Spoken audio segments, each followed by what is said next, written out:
thank you so much, and thank you for the privilege of being part of this very, very special evening. Ladies and gentlemen, our very special guest and keynote speaker has traveled extensively all over the world to tell her story.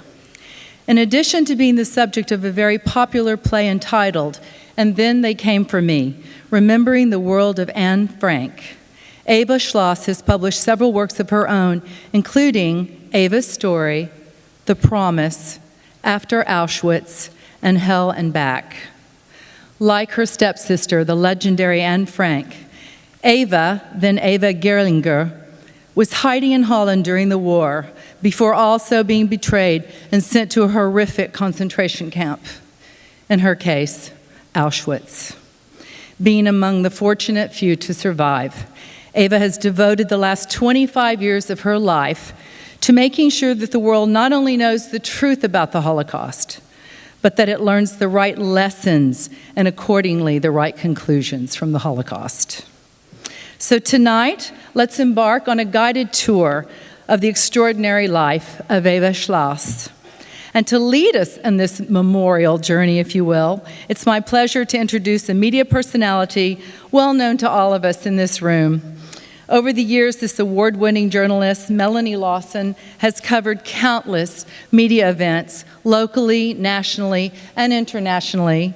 She's interviewed incredible notables, including 3 presidents, Henry Kissinger, and the Dalai Lama. And that's quite an impressive list, Melanie. In addition to co-chairing ABC's Live at 5, Channel 13's Midday News, and Eyewitness News at 11 a.m., Melanie Lawson is host of Crossroads, a weekly program focusing on issues and events around our city. So as we invite Melanie to take the stage and be seated next to our guest speaker, let's give a warm Texas-sized welcome from London, England, to Mrs. Eva Schloss and our very own Melanie Lawson.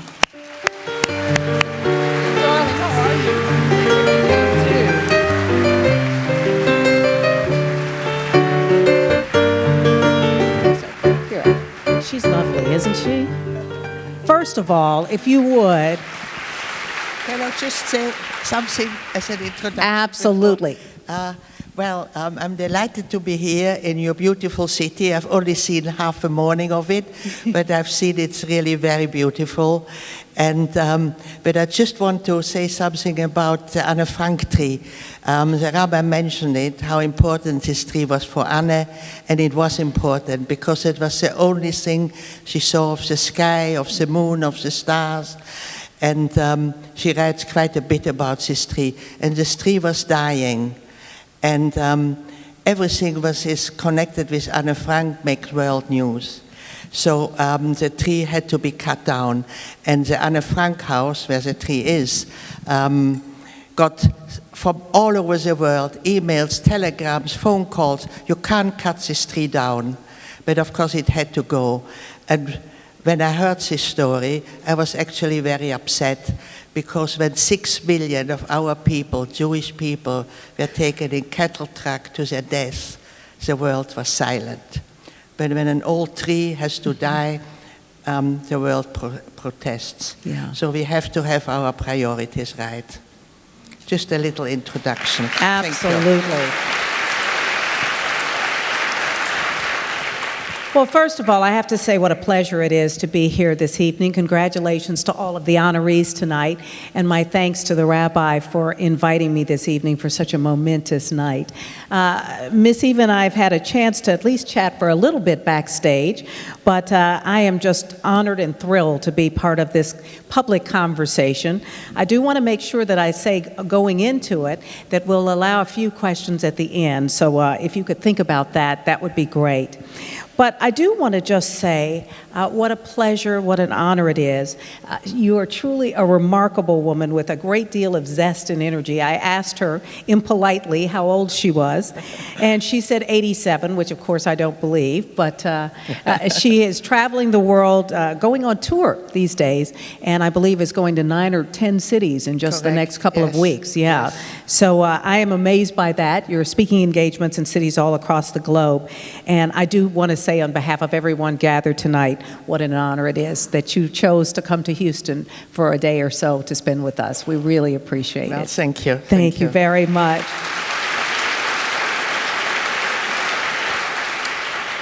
Well, I want to dive right in, since we don't have that much time, and talk a little bit about your life as a little girl. We know that you grew up in Vienna, in Austria. You moved on to Belgium, and then eventually your family settled in Amsterdam. Your family moved to Amsterdam when you were 9, and you've said that in some ways you felt like you were a refugee in Amsterdam. Can you explain that a bit? Well, of course. I loved Austria, my town, where I grew up, where I had a lot of families. And because when Hitler marched in, it became for Jewish people really impossible to carry on an ordinary life. That was the very first time, I was 9 years old, when I experienced anti-Semitism.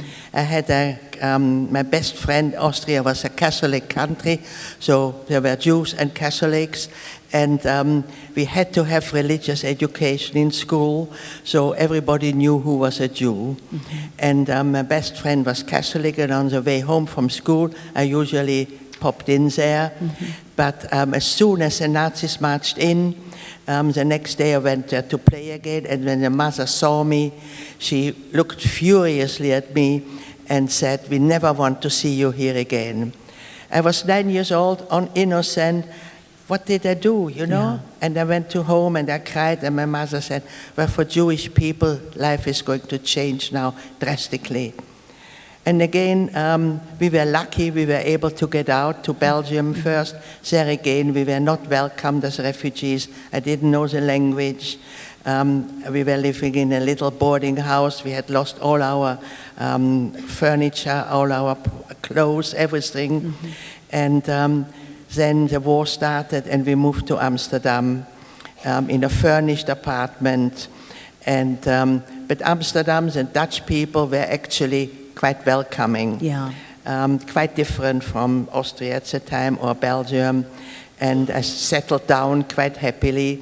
And we lived on a big square where in apartments, we were living in an apartment, and there was no yard to play, of course, for the children. So after school, we all came out on this big open square. And one day a little girl came to me and introduced herself, very well brought up, and said her name was Anne Frank. And we were both 11 years old, and we became sort of friends, but I was really a tomboy. I liked to play with the boys. Everybody in Holland had a bicycle. I got a bicycle and I did tricks on the bicycle. And Anne Frank was more sophisticated little girl with nice hairstyles, with nice clothes. And you said she was a bit of a flirt with the boys, is that right? Not a bit of a flirt, quite a flirt already. When I told her I had an older brother, she said, "Oh, when can I come to your apartment?" But my brother, Heinz, was not interested in a little girl who was like his little sister, you know. So she was a bit disappointed because he was a very attractive young man. So, and we knew each other for 2 years. We played daily. I met her family because I, again, didn't know Dutch yet. And so she took me up to her apartment. And Otto Frank, her father, spoke German to me, which was a relief for me to be able to speak with somebody who could speak my language. And so I got to know the family quite well. But and he was very kind to you. He was very kind, very, very wonderful man. I'll tell you a bit later about him because he became actually my stepfather. Well, and you were going to say, unfortunately, what happened? Is that when the Germans came in 1940? Exactly. Yeah. We were just settled for 3 months in Amsterdam when one night we heard guns and aeroplanes, and my father put on the radio, which we were still able to have at that time, and it said the Germans are trying to invade our country. And they succeeded. It was a 5-day war, and that was the first time that a civilian city had been bombarded. Rotterdam, the second biggest city, and 3,000 people perished. And after 5 days, the Dutch gave up. And the royal family escaped, first to England, later to Canada, and that was actually very discouraging for the Dutch population. Yeah, that other people felt they were left behind. Exactly. Now, was that exactly. when your family went into hiding? Not quite yet, because Germans wanted to keep the Dutch as friends, Yeah. which they didn't succeed, because they were very, very upset to be occupied by a foreign military force. So nothing happened for the first few weeks, but then the measures against the Jewish population started to come quite rapidly. And it became not life-threatening yet, but a nuisance, actually. You know, we were not allowed to go to the cinema or to theater or for children to sports things, and we were not allowed to go out in the morning early or late in the evening. And then we had to go to Jewish schools, and So that they pulled you out started of the to, schools. yes, it tried to separate us from the Christian population.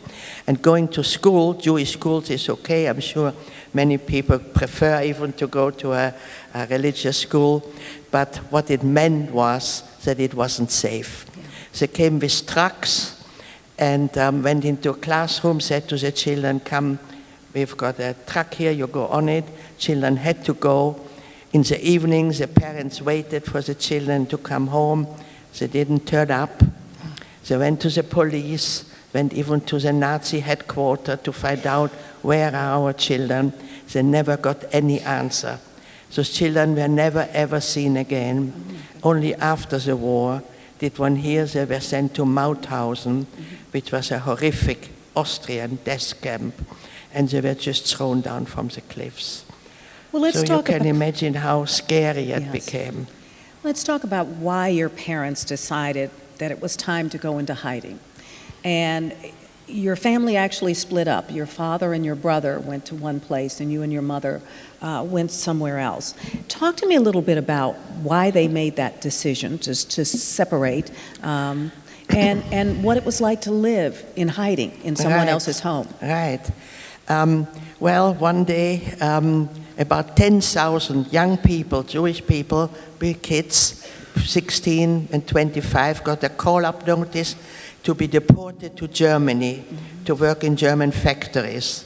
Well, our parents knew it wasn't going to be working in factories. Right. It was probably death. Yeah. And so my father and Otto Frank and many, many parents of those young people, it was Anne's older sister Margot and my brother Heinz, they were both only 16, decided they wouldn't send their kids, but we would go into hiding. So my father called us together and said, Heinz is not going, we are going to go into hiding.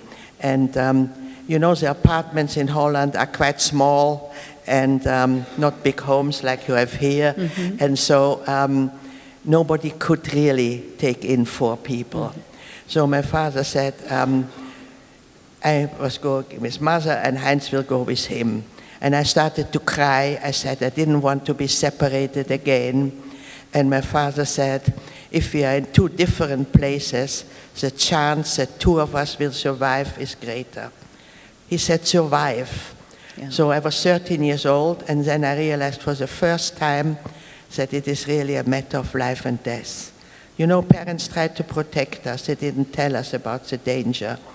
But when I heard this, I really became scared. Yeah. So you and your mother ended up living in the attic of another family, and they even figured out a way to hide you, so if the Germans showed up, they wouldn't find you right away. They actually built a false door, is that right, in the bathroom? Yes, that's right. Because the Germans knew not everybody had come to this call-up notice, and they really wanted to catch every Jew. Mm-hmm. So they made house searches. At night, they knocked on doors. People had to open, Dutch people, everybody had to do what they asked, and they came into their homes and made house searches. If they liked a silver candlestick or a picture, they just took it, mm-hmm. and they were looking for Jewish people. And so the people from the resistance came to look over the apartment and said, well, we have to make a hiding place within the hiding place. Sometimes a false partition in a room that was particular in the bathroom. They tiled it and always a trap door. And sometimes wardrobes, they made a false thing where you could hide, sometimes even under floorboards. And at night, when it always happened at night, you quickly had to go in, where the people tried to take a bit longer to open the door, and hoping that they wouldn't find it. And we heard, for instance, a story that again in a house they were, and the beds were still warm of the people who had gone into the hiding place. So they demolished the whole apartment till they found the people. And the good people from the resistance were, of course, taken away as well. So people became scared, and so we moved about 7 times in those 2 years in different safe homes, which we hoped would be safe. And what was it like for you and your mother? Were you, and I've had the privilege, as I'm sure a number of people have, of going to the Anne Frank house in Amsterdam and realizing how small a space it was and that there was no way to look out the window. But what was it like for you and your mother when you were hiding there? Were you able to talk? Were you able to listen to the radio? Well, the longest time we were with a teacher who was out the whole day. So we had to, in the morning, we had to sit like you and me at the table, put our lunch there, even a potty next to us, because the houses, the apartments were very lightly built. So if we would have walked around or even coughed or anything, neighbors might have heard, and knowing that the teacher is out, might have called the police, thinking perhaps they're burglars. So we had to sit still every day, the whole day, till the teacher came home again. And for me, an active child, it was really very, very difficult. I didn't like writing or reading or doing things like that. My mother tried to do schoolwork with me so that I wouldn't get behind. But, you know, it's difficult with your mother to teach. I was a bad pupil, and she lost her patience with me, and so it worked out always. I cried. It never worked very well. So, you know, the boredom was really very, very terrible. And I missed my brother, who was a wonderful older brother, very talented. He was a wonderful musician, and he was a genius. He read all the books he was reading, he read to me. So I thought, why should I read? He can tell me everything. He can tell you everything, easier. Exactly. Well, you were able, you and your mother, several times to sneak away and be able to visit with your father and your brother. And you even said that the fact that you were blonde and blue-eyed meant that you weren't immediately spotted by the German soldiers. So you looked very Dutch, you know. Right. You look very Dutch. So you were able to travel and see them. But tell me about your 15th birthday and what happened on that day. Well, it was actually, my father and brother were, after 2 years being in hiding, living in the country with a woman who started to blackmail them for more money. And so my father phoned my mother and said, you must find a new hiding place for us. And by 1944, it became already quite difficult to find safe houses. Sure. So it took my mother perhaps 3 weeks to get in touch with somebody who said they know a safe house. And so my father and brother escaped from this woman who blackmailed them in the night and went by train to Amsterdam, met this nurse, was a Dutch nurse, who took them to this safe house. And that was very near where we were just having moved. And so we visited them on a Sunday when they had moved to this, because in the country it was more difficult for us to visit. And it turned out this house was not at all a safe house, but it was a trap. This nurse was a double agent. She really worked for the Nazis. And she got paid for turning in Jews. She got paid for turning in Jews. And after we had visited, they followed us, so they knew where we were. And on my 15th birthday, May 11, 1944, we were just going down to breakfast. I felt a bit happier. It was my birthday.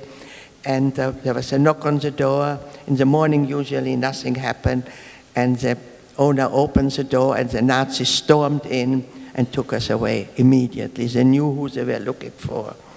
Tell me about that experience, what that was like.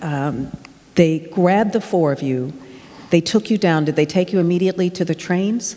No, not to the train yet. They wanted to find out who had helped us for those 2 years, who had printed. You had to have ration cards. Nobody could take you in without ration book. So the resistance people provided that for us as well. So they wanted to know who were our helpers. So they beat me up really, really badly. And then when I didn't talk, they said they will kill my brother if I don't tell them. So I realized that they were caught as well, because I didn't know how suddenly we were arrested. Right. But then, of course, I realized we were all 4 taken. And of course, eventually they let us go, into a room. And I realized my father and brother were there as well. And he explained that this nurse was really a double agent. And then we were taken the first night to a prison. That was already a horrible experience. There were about 50 people in a cell, and just buckets. And hiding was bad, but this was a change, suddenly from one day to the next. And we were very, very scared, because we knew, because we had done something which we shouldn't do, we got on our papers an S, Strafe, punishment. And we realized that would certainly mean certain death. And they divided you up again, your father and your brother. But they were in the prison, they were in a main part. Right. But then we were taken, the next day we were taken to a holding camp in Holland. And how long were you there? 2 days. And they didn't only kill Jews, there were gypsies as well. And they had just picked up 500 gypsies who were in this holding camp. And they wanted to get rid of them. So they filled up a transport with Jewish people. And so on the Friday, so after we were captured on a Tuesday, on a Friday in the morning we were called up, we were put on a list to be deported eastward. But eastward meant Germany or Poland. And we knew about the concentration camps in those countries. So you already had heard about the camps, so you knew that people went away and never came back. Yeah, we had heard. How had you heard about that? Was it a story that circulated in the Jewish community? How did you hear about the camps? Well, we were not in touch with any communities. Right. But the BBC, that was very, very important. The Nazis only told the news, of course, about battles they were winning or how the war was going. Even if it wasn't going very well, they never told that on their radio. And they were not allowed to listen to foreign radio. But the BBC then broadcast out to all the foreign countries in their own language. And I remember the Dutch broadcast was at 9 o'clock. And the people where we were hiding had a little bakelite radio, which they hid in a wardrobe, and because in case neighbors would hear it. And so we were glued onto this news. And it started with da-da-da-da, da-da-da-da. And they always told about the progress the war was making, but as well about the 300 concentration camps and death camps in Germany and Poland, where Jewish people were systematically being gassed. And they always mentioned Auschwitz as the biggest of those terrible, terrible camps.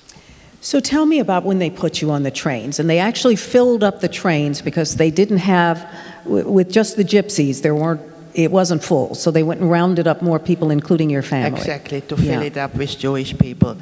And so our transport were about 800 people, and in cattle trucks. You might have seen pictures of that, really goods trains.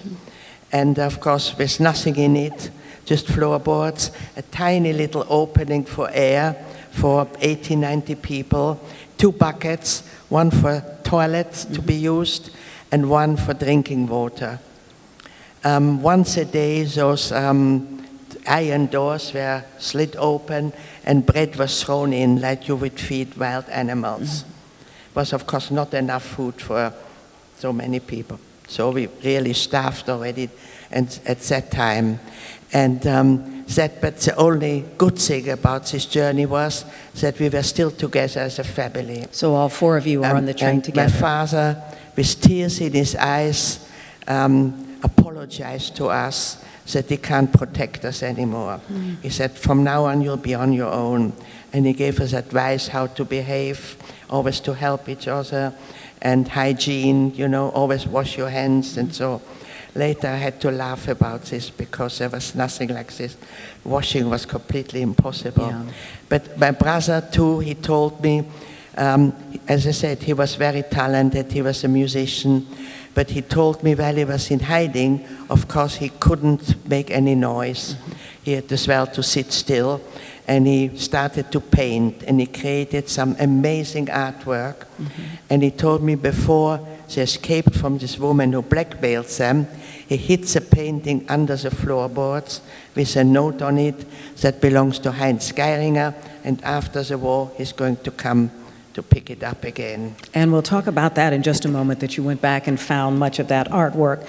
But it took several days to get to the camp. Right. And once you got there, is that when you were separated? So your father and brother went one way and you and your mother went another way. And your mother made you wear a coat and a hat, didn't she? Yeah. Why?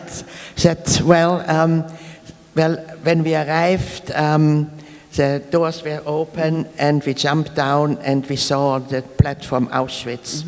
And we knew this was a terrible camp. So at that time, we really thought our last hour on earth had come. You can imagine how that felt? Yes. But then the worst thing was that men and women to different sides. Because this Auschwitz, Birkenau, Monoway, it was a huge area of 10 square miles of camps, all different camps. And Auschwitz was a men camp and Birkenau was a women camp. The name isn't so well known, but it was actually much, much bigger than Auschwitz itself because there were low barracks. Auschwitz were sort of brick buildings. So there was a terrible scene, of course, and my father took me by the hand and said, God will protect you. And this stayed with me my whole life because he was not a religious man, but at that moment he realized nobody else could protect me but God. So your mother had you dressed in this hat and coat, and it ended up saving you in a way because they didn't realize how young you were at the time, so you were able to go with your mother. That's right. Yeah. We really thought we were going to be killed, but nevertheless, behind in a little thought as hope, perhaps a miracle will happen and we won't be killed. So my mother, I had just a dress and my mother had a hat and coat and she gave me that and I didn't really want it, it was hot. My mother said, well, perhaps it comes in handy later. There was no later really, we didn't think so, but still, you don't give up. And his hat had a big rim, and so when Dr. Mengele, you might have heard his name, the camp doctor. Yeah. He was a proper medical doctor, but he decided who was going to live and who was going to die. And he did horrible And experiments. he did experiments on women, but he selected. So he looked everybody, just a minute, not even a minute, a few seconds he looked at you, and like a conductor, he decided this side or this side, life or death. But through the brim of the head he hadn't seen, I was only 15. We lost about half our Dutch transport. Girls who were older than me, 18, but perhaps small, didn't make it. Let's talk about the camps, because finally you get there, they take away your clothes, and tell me what it was like inside those... Head and coat went on a heap. Right, yeah, the coat and the hat all went away, and they took whatever belongings you had. But talk about what it was like inside those barracks. We were tattooed. We were told, you're not a human being, you're just like cattle. All our hair was shaved. We stood there naked. The Nazi boys were walking around laughing at our shame. And while this was going on, it took hours and hours, they told us the family you had been separated from, instead of going to a shower, were taken to a barrack where they were gassed. They told us this with great, great pleasure. When a mother started to cry who had just given up her child, they just laughed and gave her a big push. The cruelty is something I will never forget. I know they were there, they had to do things, but they really enjoyed upsetting us more than necessary. And many of these Nazi soldiers weren't much older than you were they? No, they looked like 18, 19 years old. They volunteered even to come there because, Jewish people brought a lot of valuables with them, thinking they might perhaps bribe their way out. I worked, and my first job was called Canada. It was a nickname from a place where all the belongings which was taken away had to be sorted out. And when we got in May to Auschwitz, the Hungarian Jews were picked up. That was they had been free till then, and they were picked up. And thousands of those came in without selection. Most of them went immediately to be gassed.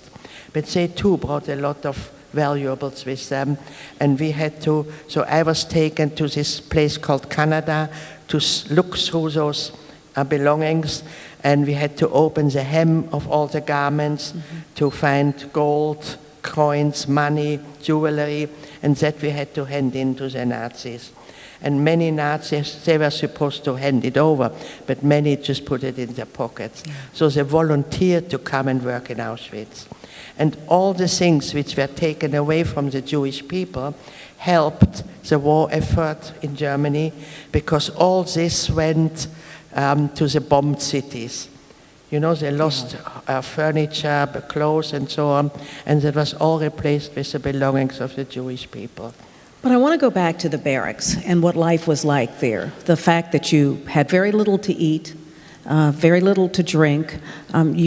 Talk about what it was like to be a woman in one of those barracks. Well, after a few days, we were already covered in lice and bed bugs, and washing became impossible. We had to work from early morning to late at night. When we came back at night, we had to have a roll call. We had to stand in rows of 5 for 2 hours till the whole camp was counted. Then we got our bread ration, was a chunk of bread.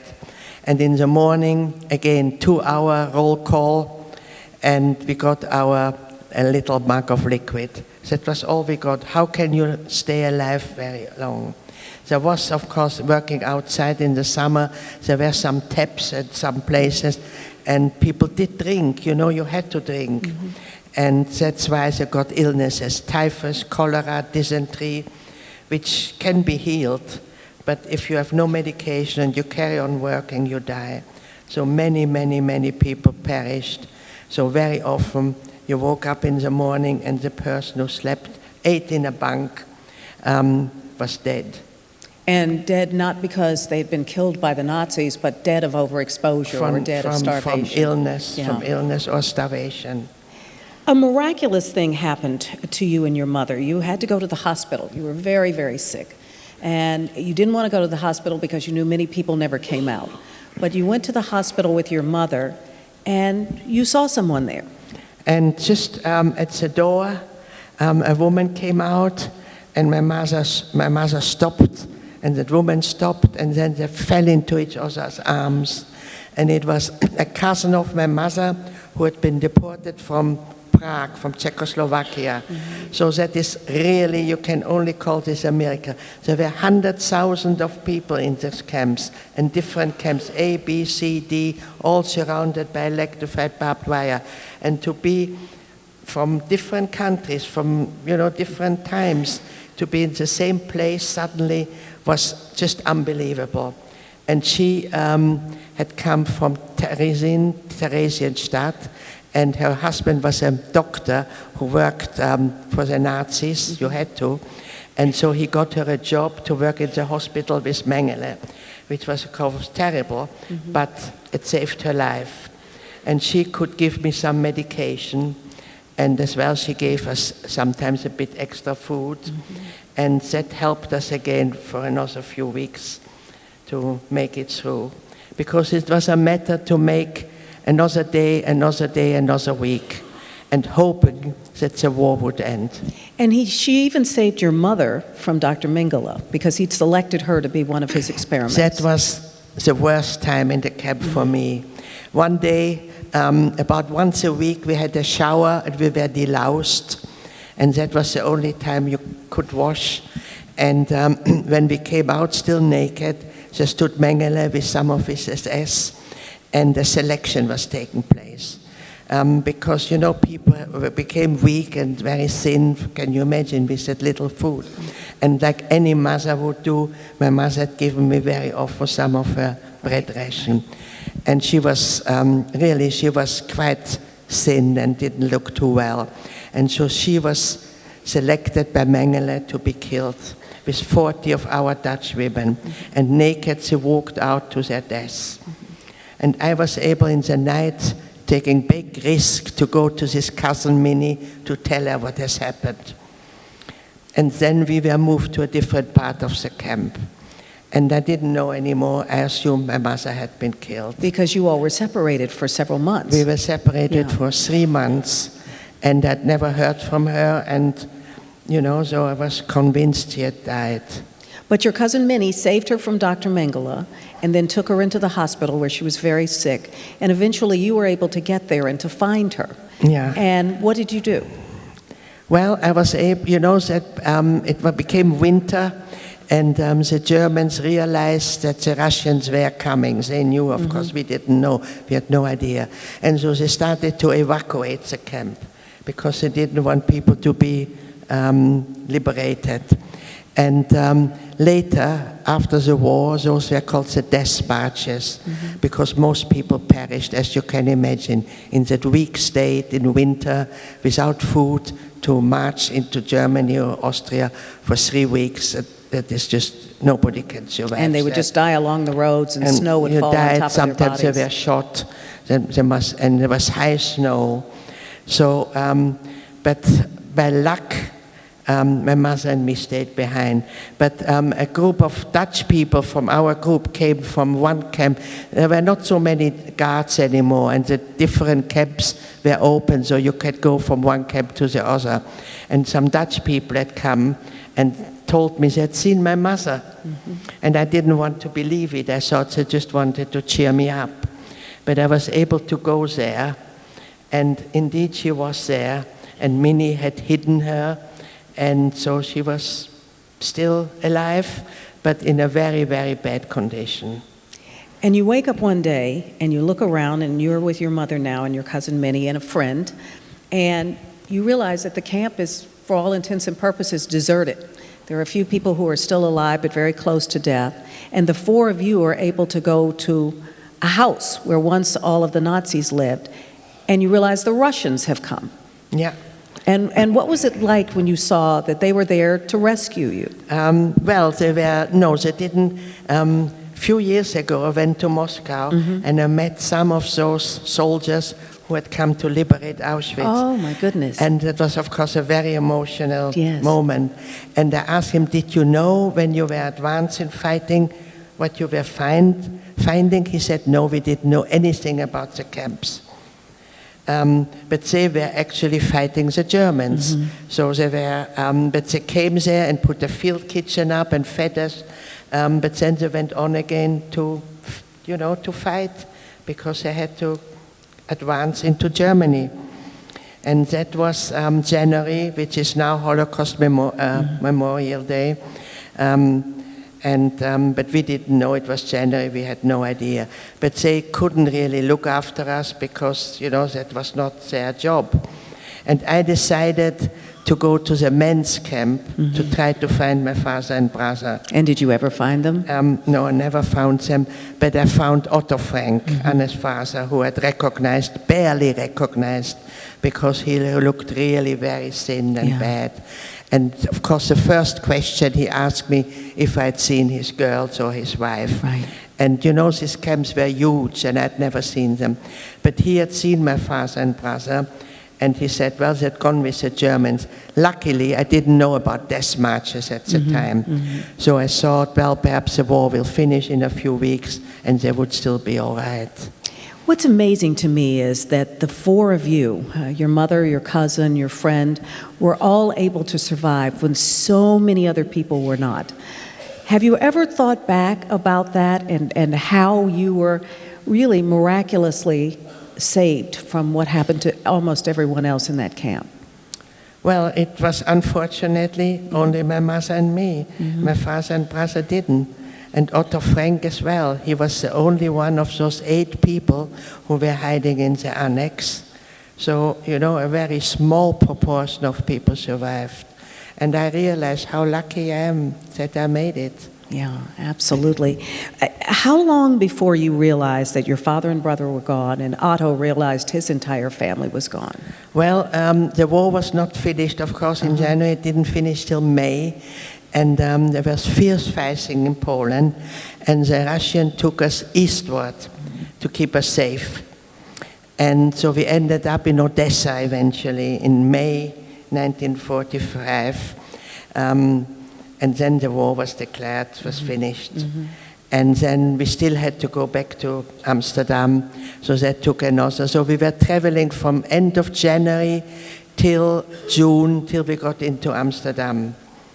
And there we heard then after another month or so, we got a letter from the Red Cross that both my father and brother had perished in this terrible camp Mauthausen in Austria, several days before the American army came to liberate that camp. Isn't that something? So that he missed was it for by me only a the few last days. straw. Yeah. I had survived because I had hope we would go back to our original life. But when that will never ever happen, I became very, very depressed. And very bitter for a lot of years. And very bitter and full of hatred. Yeah. And Otto Frank came as well to tell us about the terrible news that his whole family was gone. Now, And he was 57 years old, so miraculous that he escaped actually the first selection. And, after he left, I sat on my mother's lap and we cried. And my mother said, we have at least each other, but this poor man has nothing. What has he got to live for? And a few days later, he came again. And he had a brown parcel with string, I remember it very clearly. And he said, I must show you something. And he opened it very, very carefully. And out came, well, you can guess, Anne's diary. Anna's diary, which she had been keeping all that time. Yeah. And he said, can I read you something? And he opened it and he read a passage, but he burst into tears. It took him 3 weeks to read it. He said, I just couldn't, later he told, he just couldn't bear to read all. He knew she was writing something, but he had no idea the depths of her thoughts. Yeah. He was really very, very much amazed and very proud of it. Well, and he showed it to everybody. Yeah. And now the entire world has read it so many times. You also found your brother's artwork at some point. And did you find that the diary and the artwork really helped you come to grips with what had happened and to move on with your lives? Well, the diary certainly helped Otto. And the artwork, well, I wouldn't say it helped me to carry on with my life, but it helped me to remember my brother. Yes. And a bit later, I'd like to tell you a little story about my brother, because it is for me very important.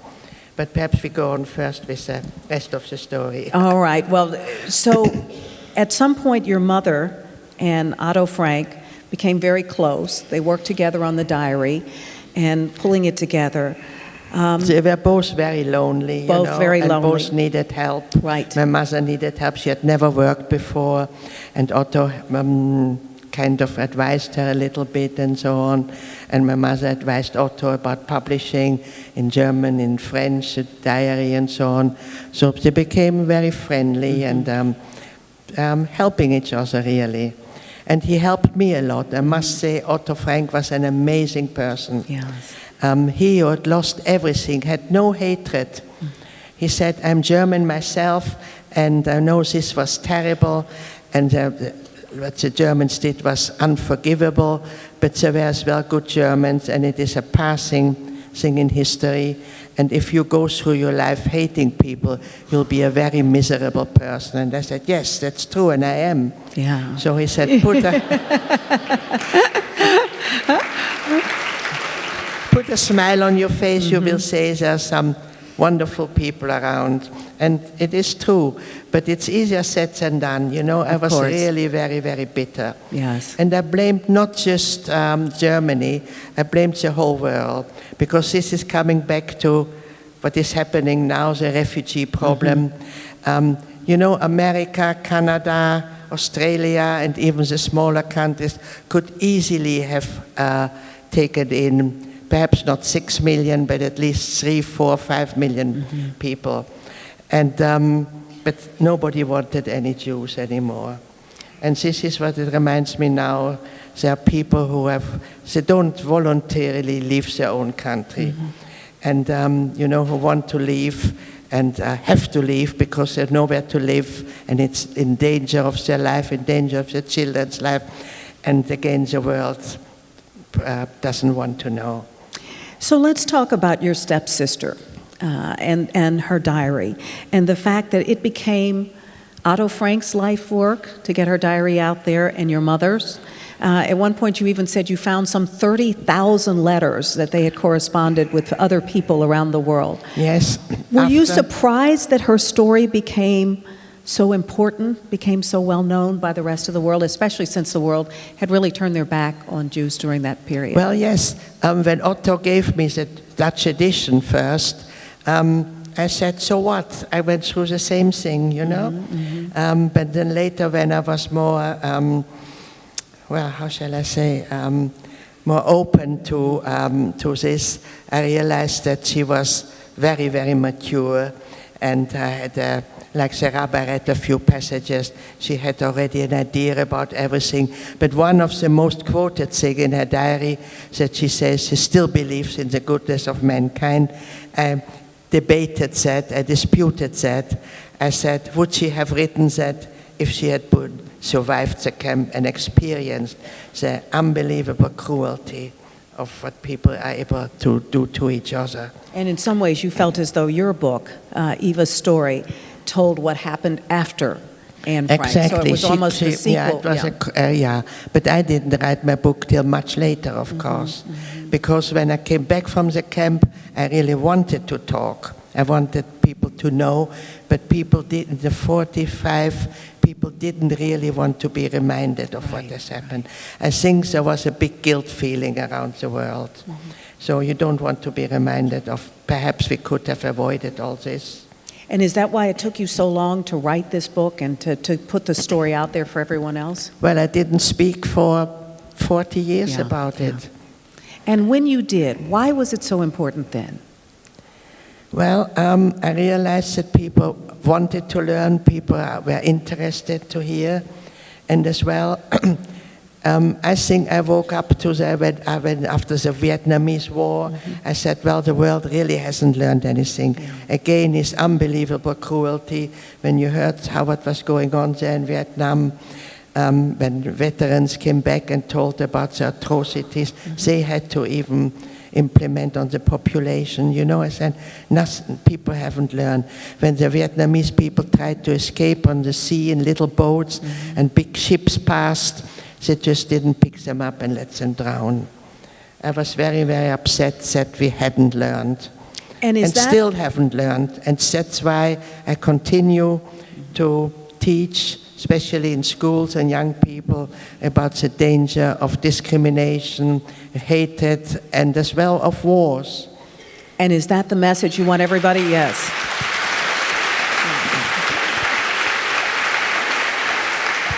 Are you asking me a bit about the marriage? Yes, and I do want to talk about your brother. But is that the message you want all of us to get, that this can happen again?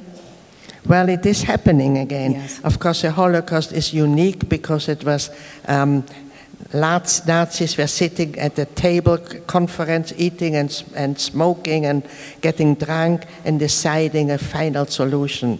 Now there are 8 million refugees trying to find a new home. So, but it is not planned in advance, you know, to destroy those different countries.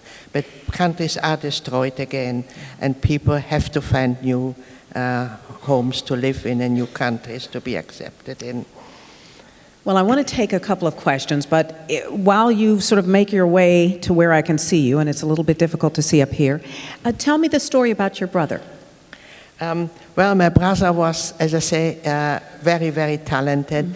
But when he was 12 years old, he was being so soft and gentle and artistic. He was very much afraid of dying.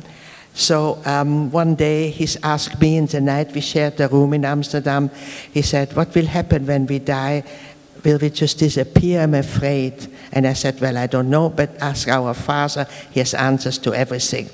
So in the morning we went to him and Heinz said, Papi, what will happen when I die? And my father said, well, if you have children, you will live on in your children. And then this 12-year-old boy said, but what if I die before I have any children? And my father thought a moment and he said, well, even in your short life, you certainly would have done something and nothing get lost. Somebody will remember. We are all a link in a big chain which goes from generation to generation, and you will certainly not be forgotten.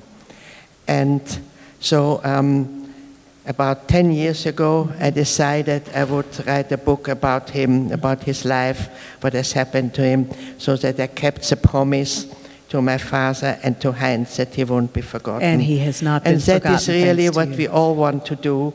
Yeah. When I was in Russia, I told you I was in Russia a few years ago, I met some people from Yad Vashem, that's the Holocaust Museum in Jerusalem, who were still looking for names. They have about 4.5 million names in Yad Vashem, and they really want to get all the names of the victim, so that at least the names have been remembered. And everybody can remember. That is really very, very important. Yes, what an incredible story. All right.